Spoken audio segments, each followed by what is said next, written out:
One of the powerful things is for each of us to consider today is mentoring. And I want to unpack for you, first of all, being what does it mean to be a good mentee and what does it mean to be a mentor? So we're going to cover those two things, and I look forward to sharing with you. And particularly because we're doing important things for the King and the kingdom. I met this guy, never knew me before, and we went into a meeting and I needed something that was a pretty big ask. He never met me once before in his life, and I sat opposite him in his business once, and I made my request, and he looked at me, and he kind of like squinted his eyes a bit, and he goes, "You know what? Anything for the King and the kingdom." Amen. And I discovered that I'd bumped into another Christian, didn't even know he was Christian. Anything for the King and the kingdom. That guy died in a tragic plane accident with his son about 9 months later. And I want to carry that on. So anytime you're not sure, just use those words, anything for the King and the kingdom, or carry on his legacy of an attitude that he had. What do you think of this statement? We cannot reach our potential without the help of others. Do you know we're standing on the shoulders of giants? We're standing on the shoulders of those that have gone before us. People had visions. There were leaders who gathered people around them to do incredible things. There was hardship, there was challenge involved in it, but they did what they could, and now it's your turn. And we need other people. I wish I'd been more interested in mentoring when I was younger.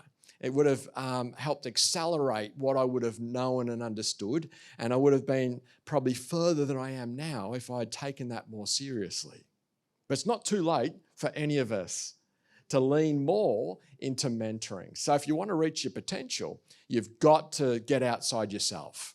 There's a reason why all top sports people and top business people, you name it, doesn't matter what sector you choose to look at, those people realize who are at the top of their game that they need somebody outside of them to give them an objective viewpoint to help them improve and achieve better. Right? You don't get to the top, you don't become really amazing at what you do unless you have a coach of some sort or some mentor to help you improve. So mentoring is a relational experience where one person empowers another with their God-given resources. Now, if you want to, feel free. Let's not be embarrassed. If you want to pull out your phones at any time and just take a picture of the screen, that's a cheat's way to take notes, but I do that often. And I just want to invite you to feel comfortable doing that too. Feel free to take pictures, and that way you can take it home with you. But it's life on life. It's where you have a skill set, or someone has a skill set that someone else would like to develop and have more of what they have. And in the Bible, there was a person called Barnabas. And Barnabas was a really amazing character. And what he did is often he would bring people to Jesus. But Barnabas had a really big impact on somebody by the name of Paul, who had this amazing experience, and a flash of light came down from heaven. God blinded Saul, set him on a whole brand new path, and he went from persecutor to protector and proponent of the faith. But behind the scenes, do you know who it was that was mentoring Paul? It was Barnabas. They were a bit reticent back in Jerusalem, down the headquarters, when they heard this guy Paul, who was the persecutor, had now apparently turned colours, and now he was on God's side, and he was wanting to promote Christianity. And so they were bringing Barnabas was the one who brought him down to meet the other guys and vouched for him and say, "Hey, it's true. It's true." So Paul was a lot more well-known than Barnabas, but behind the scenes it was Barnabas who was there, who was the supporter and enabler and helped him behind the scenes. The son of encouragement. And mentoring is about encouraging somebody else to develop a particular set of skills or abilities that you have. So if you want to be a great mentee, say you reach out, you find someone to be a mentor. We have different kinds of mentors. Some we read about in the Bible. Some we listen to on podcasts. Some we read books from different people. Some we know in person and we connect with them and we actually spend time with them. We ask them to mentor us. And if you have that situation where you've chosen someone to mentor you, as Christians, it's great if it's another Christian person because they come from a similar understanding as you, but it doesn't always have to be. You can learn something from everybody and then you can apply God's goodness and grace on the top of the skill or the thing that you were looking for to improve in. You can apply that yourself. But how to be a good mentee? So choosing a mentor, first of all, have clarity on the mentoring you're seeking. What you want to do is you want to know what it is that you're wanting to grow and learn in, and you want to choose someone who's 2 or 3 steps in front of where you are, not 5 steps, because you're wasting their time because you don't even know what kinds of questions to ask someone who's 5 steps in front of you. Ask someone who's recently been where you are, but they've got to where you want to go. Does that make sense? Later on, you can ask the person who's further up the rung, all right? But start there. Does the mentor have credibility? If you're looking for somebody, make sure they've got credibility and that others also see that they have their special skills and abilities that you're wanting to have too. Don't just count on their say-so, all right? They've got to have credibility. And is the mentor's strengths compatible with yours? Is it sort of in the same line as what you're trying to seek? That's important. And does the mentor reproduce other leaders? You're here today at a leadership conference. And great leaders reproduce other leaders who then go on to reproduce other leaders. Now, you can add to your team by addition. Get somebody who's not a leader, add them to your team. Or you can add to your team by multiplication. You pick another leader, you bring on another leader into your team, and that leader has followers. That's how you add to your team by multiplication. But does the mentor produce other leaders? I think that's a really important point because if they're not, they're only doing a good job partially to a point, but they're not going the full way of then being able to develop other people as well. And so choose a mentor who does that. And the 2 or 3 steps in front of you principle. We've got impersonal mentors, books, podcasts, people you don't meet, and then you've got the personal ones. Try to have a mix of both. And you'll find that it can be very, very helpful to you. So, when you meet with your mentor, here's some things that you need to do. First of all, be on time. Do you know people who are really good at what they do, the number one thing that they value the most is their time? Put your hand up if time is one of the most valuable commodities to you. Let me just see where we're at in the room. Okay, because you do not get time back. You never get it back. And busy people and successful people, the one thing that they hate the most is someone wasting their time. So make sure that you're on time. Come prepared with questions. What is it that you actually want to ask them? Think about it. Think about some open-ended questions you can ask and come ready to ask your questions. Have them written down. And even if you only get through some of them, don't worry. You've got some other sessions that you can come back to ask the others, hopefully, all right, depending on how you went on the first session. So come prepared with questions. Listen and take notes. Now, when I see Donna taking notes here, and I'm like, that's great. She's listening and taking notes. I know that she's valuing what's happening. And there's others of you here today doing the same thing because you say, hey, I don't want to miss something because maybe this is more valuable and I can appreciate right now, or I'm sensing the value of it, I'm going to write it down. So listen and take notes. Don't just rely on up here because you forget. And sometimes you forget the gold nuggets that were shared with you. Okay, the other thing is to ask for examples and clarification to ensure you understand what they've shared with you. All right, don't be afraid to ask them. And also, can I just say that don't be afraid to, when you're asking someone to mentor, you say, hey, I really value these skills that you have. And I was wanting to know, could I take you out for a hot drink or something? Or could I meet with you and would you give me an hour of your time so I can ask you some questions? And then take action by applying what you learned from them. And this is a really important step.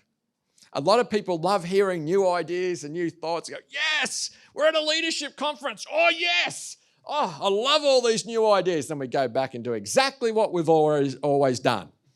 Okay? Okay. You only get the blessing in the application.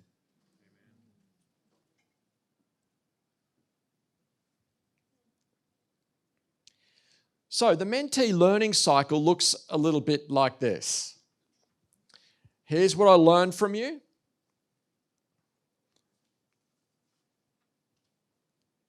Here's what I applied and learned from the experience. So you're coming back to them the second time. Hey, this is what I learned from you last time I was with you. This is what I applied and what I learned from it, from what you told me. And then, hey, could you give me some feedback on what I've just told you and what I did that you think could maybe even improve it for next time, okay? And so that way you're getting the benefit of their wisdom on top of that what you tried to put in place. And then you have your new questions that you've come ready for to ask your mentor. Now, I promise you, if you do these things, someone's going to want to keep mentoring you. Why? Because they can see that their investment in their time in you mattered. And they're not wasting their time. And then you simply repeat that cycle. So every time you meet with your mentor, hey, this is what I learned from you, this is what I applied, give me feedback, new questions, go away, do it all again. And if you do this, this is the learning cycle and how you can be an awesome mentee. All right? And then obviously, once you've received, the idea is you don't want to be a reservoir in life, right? You want to be a river because that's the biblical principle. Some people hold on to their knowledge and their information because they feel, this gives me one up on the person next to me. I can use this and I'm really going to stand out if I do this. And so they hang on to knowledge and information. Anyone in a workplace ever had someone like that? They're always like, oh, I'm not going to let out the best secrets, the best tips. No. But what we want to do as Christians, we want to be a river. So whatever we receive, we give because we receive from God first. We receive His blessings, and then we pass those blessings on to somebody else. Right? It's the river concept. It comes from the scriptures, but it works. And of course, as the fresh water flowing through and keeps flowing, it's great. But if you hang on to it, water stagnates. And you'll become small as a leader and as a person. So be a river in your leadership. Constantly pass things on. Okay, so how do we pay it forward? Well, you've just received mentoring. Now it's your turn to mentor somebody else. So you become the mentor. Who can you pass on mentoring to? So here's some thoughts about choosing a mentee to mentor. First of all, choose carefully. Are you going to be the right fit for that mentee? Are they keen to learn and apply? You can lead a horse to water, but you can't make it. Okay. So you want to maximize the value of what you're doing here. This is important. So being a great mentor, make clear what is unclear to the person that they can't see just yet.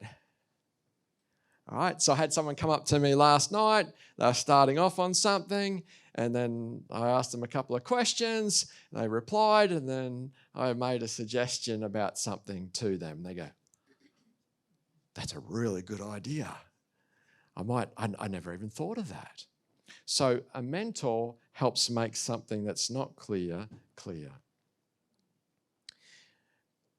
E of mentor stands for example.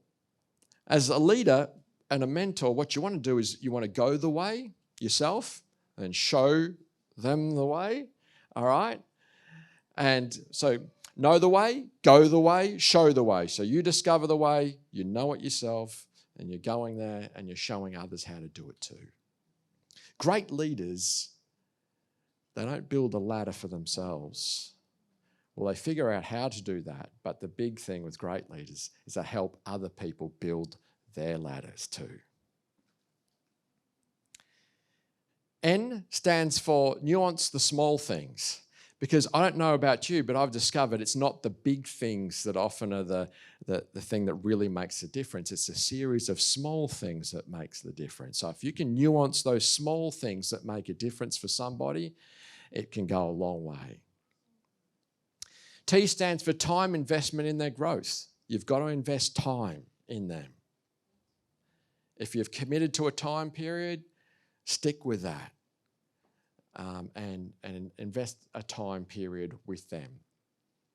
Open the door to your connections. This is a good thing. Every one of you have connections with other people.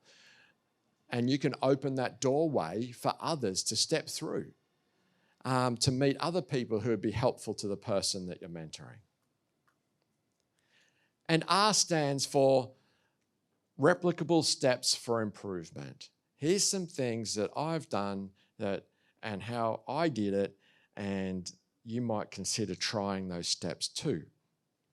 Okay? So you want to make it easy for someone to achieve it. You don't just say, oh, you just go and do that. You tell them how you do that. So being a great mentor, this is some of the things that you can do. So mentors do not seek to create a new person. They simply seek to help a person become a better version of themselves. What do you think about that? Yeah? That's what you're doing. You're not trying to replicate you. You're trying to help that person get better and be the best them that they can be in the skill that they are seeking. And it's exciting to see someone grow. I do professional growth and development with my company, and I just love doing that for the King and the Kingdom. I love seeing people get better. There's nothing more beautiful than seeing people get better at what they do. For me, that motivates me, it excites me, it fuels me because I'm helping them reach further into their God-given potential. I just want to say this, there's nothing sadder in the world than somebody who has an acre of potential that's only developed a house block's worth.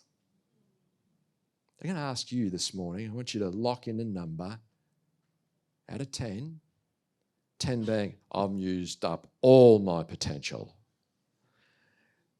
And 0, I haven't used any of my potential. What would you give yourself a rating at this morning? Just lock in a number. Okay. Now, if you don't like the person beside you, just turn to the person directly behind you and say, what number did you lock in? But if you're okay with the person beside you, maybe you can ask them too, okay? So just give you a moment, just if you feel up to it, because we're talking honesty here, okay? You're leaders. You want to be an honest, transparent leader. Okay, share with someone beside you, what number did you rate?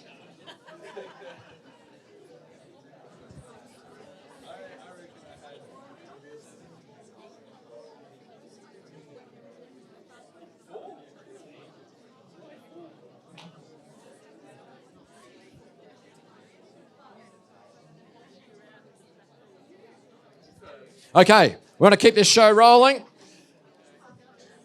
Put your hand up if you heard a number that was kind of like 3 or below. Okay, couple of people. All right. Put your hand up if you had a number between, say, like 6 and 4. Let's see that, 6 and 4. Heard a number 6 and 4. Okay. Put your hand up if you heard a number sort of like 7, 8. Okay, we're getting close to using up all the potential. Okay, put your hand up if you had 9 and 10. Is there one? Okay, no one. Okay, good. You've left some. Okay, there's always one. You've left some room for a little bit of expansion. I would suggest to you that you have far more potential, God-given potential, than you actually realize. But you've put a lid on it.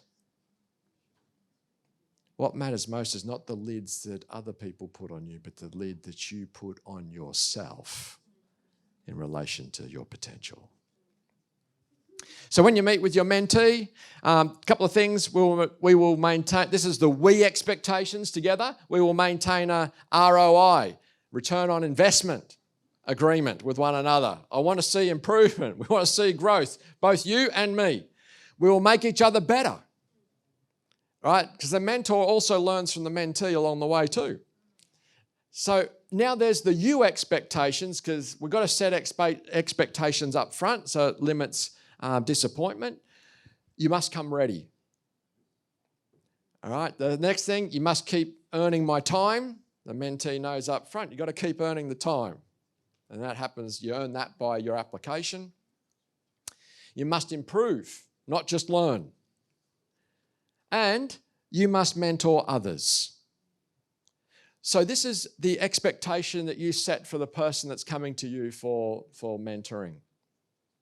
So when you meet with your mentee, here's the me expectations. I'll be a safe person for you to share with. I'll make myself available to you. And I will give you my best. Okay? So there's some things that you sign up for. And this one here, for those of you who thought that was the last one, I'll look out for your best interest. I'll look out for your best interest. All right, and that's sometimes by telling them the truth, the hard truth. People need to hear it in love, right? You've got to balance care with candor. So, the other thing when you meet with them, personalise the mentoring to them.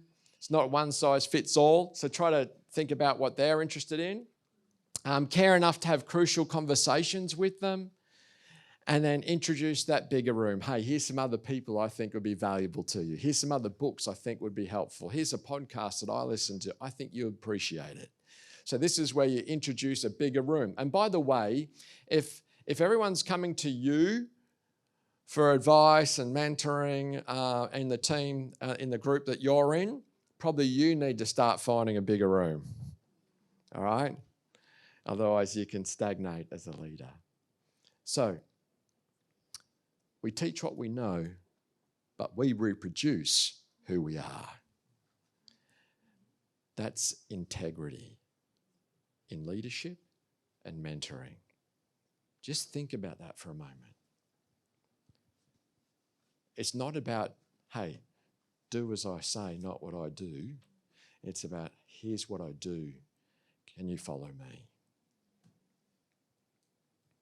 So being a great mentee and a great mentor, it means that you go further, faster, you're more successful, it's rewarding, and it's fulfilling. And it's exciting to be a kind of leader that's engaged in mentorship. Maybe take a leaf in closing out of Paul's book. He said, follow my example as I follow the example of Christ. That's mentoring. May God bless you guys, every one of you, as you step into mentorship, as you seek to be a mentee, and as you seek to mentor others. Thank you. It's been fantastic to share with you this morning.